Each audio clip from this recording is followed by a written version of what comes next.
तो देखिए, नागपुर में बवाल मचा हुआ है। कारण ये है कि लगातार औरंगजेब के कब्र को हटाने की मांग की जा रही है और इसके बाद एक विरोध जो है वो नागपुर में दिखा। सर, नागपुर क्यों चुना गया? क्योंकि जो कब्र है वो औरंगाबाद जो संभाजी नगर है वहां है, बहुत दूर। नागपुर क्यों चुना गया? देखिए, ये तो वही बता सकते हैं कि नागपुर क्यों चुना गया, बट उसके दो तीन कारण हो सकते हैं। जैसे जिस जगह पर ये हुआ है वो उससे जो है फडणवीस जी का जो घर है, महल जो इलाका है नागपुर का, मैंने थोड़ा बहुत देखा भी हुआ है वो इलाका, तो आधा किलोमीटर पे है। आरएसएस का मुख्यालय भी वहीं पे हो सकता है, जले पर मतलब नमक छिड़कना चाहते हो। बट आप एक बात देख लीजिए, अभी इनका एक चीज का पर्दाफाश हो गया। इन्होंने कहा जी वो कलमा लिखा हुआ हरा कपड़ा जानबूझ के हिंदुओं ने जलाया। हर बार इसी तरह की बकवास की जाती है, चाहे वो पाकिस्तान हो, बांग्लादेश हो, जहाँ निर्दोष हिंदुओं को मारना होता है, जलाना होता है, उनकी बहन बहू बेटियों की इज्जत लूटनी होती है, बलात्कार करना होता है, उनकी धन संपत्ति पर, जायदाद पर कब्जा करना होता है, यही फैला दिया जाता है जी इन्होंने अल्लाह की निंदा की। अरे हिंदू तो इतना सीधा और सहृदय होता है, वो हिंदुस्तान में रह के कभी इनके इस्लाम की बुराई नहीं करता। वहाँ पाकिस्तान में रहने वाले हिंदू जो वैसे बेचारे डर डर के रहते हैं, क्या आप सोच सकते हैं किसी की हिम्मत होगी, किसी का साहस होगा? बिल्कुल नहीं। इसी तरह की मतलब बस एक बहाना चाहिए इनको, पूरा एक वेल प्लान होता है इनका मूवमेंट। इसी प्रकार यहाँ नागपुर में किया गया कि भाई हाँ जी इन्होंने हरा कपड़ा जलाया, जबकि ये कहा जा रहा है कि उस कपड़े पे कोई कलमा नहीं था, मजार का वो कपड़ा था। अब वो तो जल के राख हो गया, इसलिए उसको फायदा उठाने की कोशिश कर रहे हैं। देखिए, मैं इसके बारे में सिर्फ दो बातें कहना चाहूंगा। लोग आजकल औरंगजेब औरंगजेब हो रहा है, परंतु चाहे हमारे को प्राइमरी में, मिडिल क्लास में, हिंदी की हिस्ट्री की किताबों में पढ़ाया गया हो कि अकबर महान था, शाहजहां महान था, ये सारे के सारे बास्टर्ड एक ही थैली के चट्टे बट्टे हैं। इवन टीपू सुल्तान, इनका महिमा मंडन किया गया क्योंकि एक के बाद एक कौन आए थे। बहुत लोगों को पता है कि समुदाय विशेष से शिक्षा मंत्री रखे कांग्रेस की सरकारों ने, तो ये सारे के सारे आतेयाई थे, आक्रमणकारी थे, बलात्कारी थे। हत्यारा शब्द इनके लिए बहुत छोटा है, सामूहिक हत्यारे थे ये। लेकिन मैं ये जानना चाहूंगा, आज के समय में अब जब हम बहुत आगे बढ़ चुके हैं, आज तो देखिए सुनीता विलियम्स अंतरिक्ष से 9 महीने बाद लौटी हैं, तो जब बात वहां तक पहुंच चुकी है और हम उस दिशा में जा रहे हैं, तो अब क्या जरूरत है कब्र को खोदने की और 500 साल पुराने मामले को इस तरीके से उठाने? आपका शुभ नाम जान सकता हूँ? अभिषेक। अच्छा, हाँ, तो मिस्टर अभिषेक, ऐसा है, आपने कहा कि सुनीता विलियम्स आज अंतरिक्ष से आई है, स्पेस से आई है, लेकिन इनको अभी भी यही पढ़ाया जाता है कि भाई जो पृथ्वी है, सूरज उसके चारों तरफ चक्कर लगाता है। समझते हैं ना? ये लोग उससे निकलना ही नहीं चाहते। इसीलिए मैं कहता हूँ, क्योंकि अच्छा ऐसा क्यों है? देखिए, मैं बार बार बोलता हूँ, जो मुस्लिम नौजवान है मैं उनसे बोलता हूँ कि देखिए, मैं ये नहीं कह रहा सारे धार्मिक शिक्षक या फिर जो सारे के सारे इनके स्कूलों के जो शिक्षक हैं, धार्मिक स्कूलों के शिक्षक या धार्मिक जो इनके वो गुरु हैं, सारे के सारे ऐसे, मैं बिल्कुल नहीं कह रहा, बहुत सारे उनमें अच्छे भी होंगे, परंतु जो आपको बहकाते हैं, जो कहते हैं कि जो हिंदू है वो आपके दुश्मन है, जो आपसे कहते हैं, जो आपको बहकाते हैं कि भाई हिंदुओं का कोई जुलूस रामनवमी का निकल रहा है, दिवाली का, होली का निकल रहा है, या अब तो नौबत यहाँ तक आ गई है कि हिंदुस्तान जब जीता, अभी जो चैंपियंस ट्रॉफी है उसके विजय जुलूस पे इन्होंने हमला कर दिया, ठीक है? तो इस चीज को मत करिए, इनके बहकावे में मत आइए। इन गुरुओं को ये डर है कि आपको कहीं अकल ना आ जाए, आप समझ ना जाओ कि व्हाट इज द रियलिटी। जिस दिन आपको ये समझ में आ गया, इनकी धार्मिक दुकानें बंद हो जाएंगी, इनकी इंपॉर्टेंस खत्म हो जाएगी। इसलिए ये इनमें से कुछ लोग आगे टेलीविजन पे भी भोंकते हैं, उल्टी सीधी बकवास करते हैं।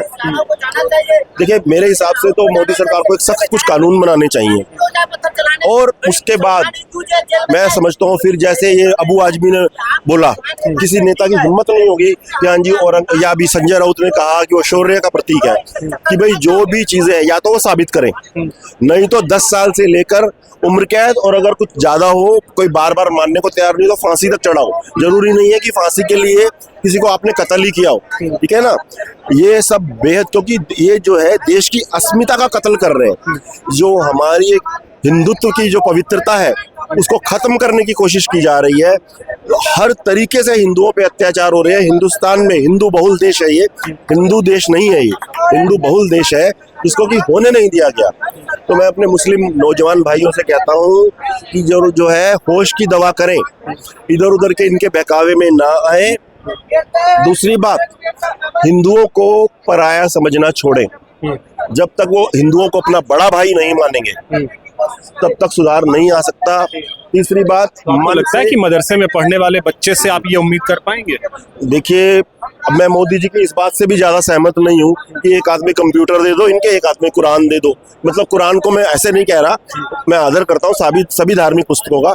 मेरा मतलब है कि धार्मिक शिक्षा यदि ये दी जाएगी कि भाई दूसरे धर्म वाले जो हैं वो तुम्हारे दुश्मन है, उनको आपका जो कत्ल करना एक सच्चे मुसलमान का कर्तव्य है, तो कैसे बनेगा, कैसे देश आगे बढ़ेगा?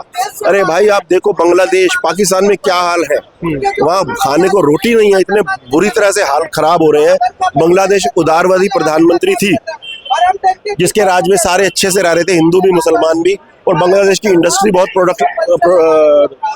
डेवलप हो रही थी, तरक्की कर रही। हाँ, कपड़ा उद्योग इतना ज्यादा। मैं ऑस्ट्रेलिया में रहा, सिंगापुर गया, हर जगह देख रहा हूँ जो भी बढ़िया shirt made not in India, made in Bangladesh.